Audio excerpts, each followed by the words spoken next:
ایک چھوٹی سی بات یاد آ گئی. یہاں ایک صاحب آئے, انہوں نے مفتی العابدین صاحب رحمۃ اللہ علیہ سے کہا کہ میں یہاں مقیمین کو ہدیہ دینا چاہتا ہوں.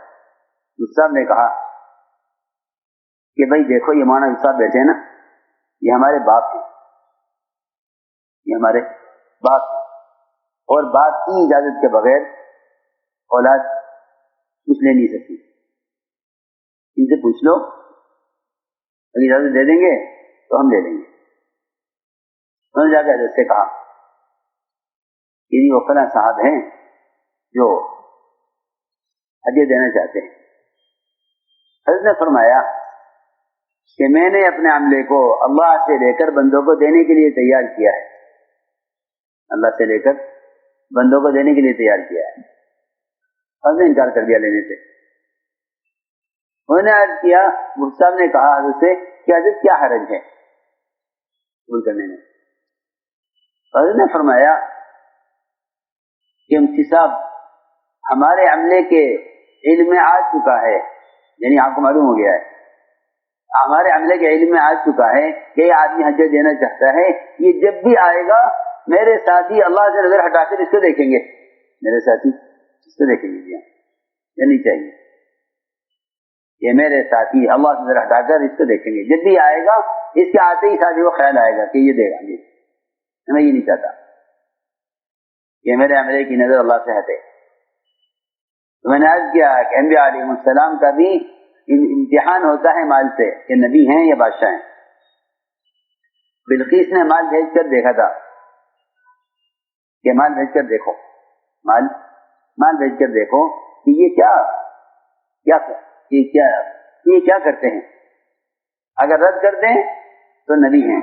ایک کافرہ کا بھی یہ خیال ہے, ایک کافرہ کا بھی یہ خیال ہے کہ یہ مال قبول نہیں کریں گے. ایک کافرہ کا بھی یہ خیال ہے کہ یہ مال قبول نہیں کریں گے. اسے معلوم ہے کہ نبی مال رد کر دیتے ہیں, تو اس نے ہدیے میں ایک سونے کی اینٹ اور کچھ ہدایہ بھیجے. رسول علیہ السلام نے اس کے آنے سے پہلے اپنا پورا میدان سونے کا بنوا کر جنات سے اور اس پر مویشی چھوڑ دیے یہ پیشاور گوبر کریں کہ تمہارے یہاں سونے کی حیثیت یہ ہے اور ہمارے یہاں سونے کی حیثیت یہ ہے. جی ہاں, تم تو ہم مرغوب کرنے کے لیے سونے کی اینٹ بھیج رہے ہو, اور ہم بتائیں کہ ہمارے مویشی سونے پر پیشاب گوبر کرتے ہیں.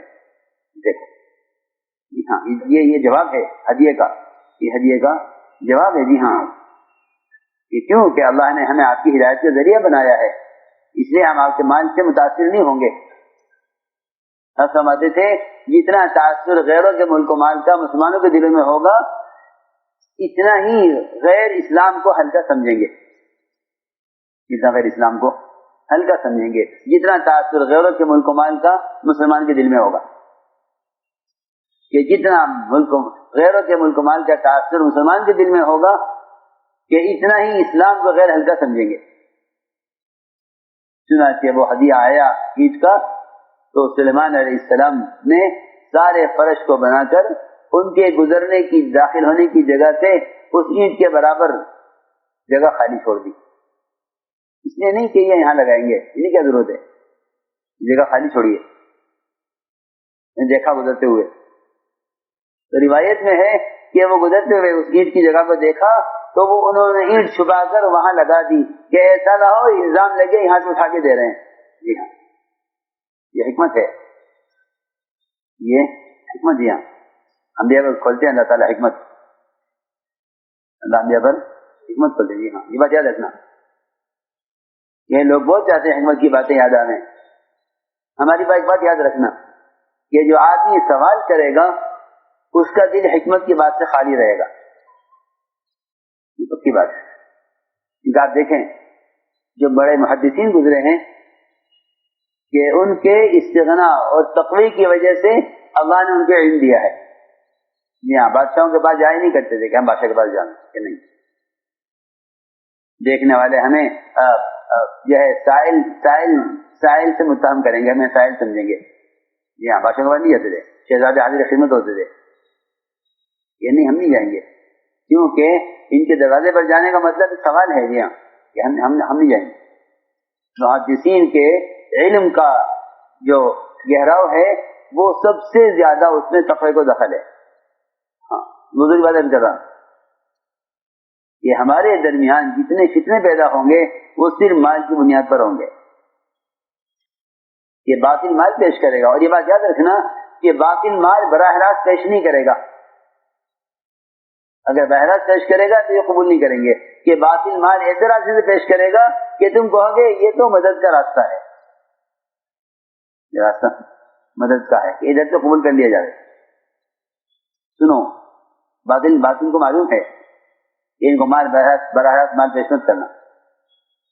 ہم ایک ملک میں تھے, وہاں کے ساتھی نے کہا کہ ہمیں زمین مل رہی ہے, بہت بڑی زمین, بہت بڑی زمین ہے, اور ایک آدمی خوشی دے رہا ہے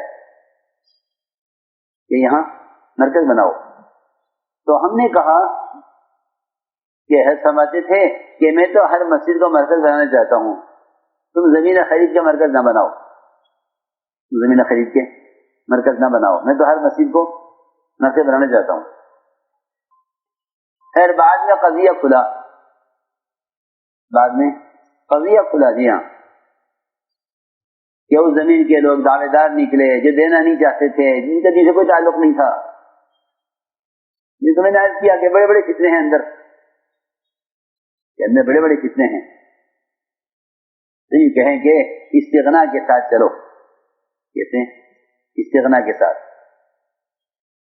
کہ کام کو مال کے لیے استعمال نہ کیا جائے اور کہ دین کو دنیا کے لیے استعمال نہ کیا جائے, دین کو دنیا کے لیے استعمال نہ کیا جائے. کہ اگر دین دنیا کے لیے استعمال ہوگا تو اللہ تعالیٰ ایسے لوگوں سے کام چھین لیں گے اور ان کو دنیا میں آخرت کا بدلہ دنیا میں دے دیں گے. یہ حل کا ملفوظ ہے, یہ حل کا ملفوظ ہے کہ ان کو ان کی دنیا آخرت, ان کو ان کی آخرت دنیا میں مل جائے گی, ان کی آخرت دنیا میں مل جائے گی. اس لیے کہیں کہ نہیں, دین کے تعارف کو دنیا کے لیے استعمال مت کرو, دین کے تعارف کو دنیا کے لیے استعمال مت کرو. یہ دین کے تعارف کو دنیا کے لیے استعمال کرنا, یہ دین کو بیچنا ہے, دین کو بیچنا ہے. یہ دین کے تعارف کو دنیا کے لیے استعمال کرنا, یہ دین کو بیچنا ہے.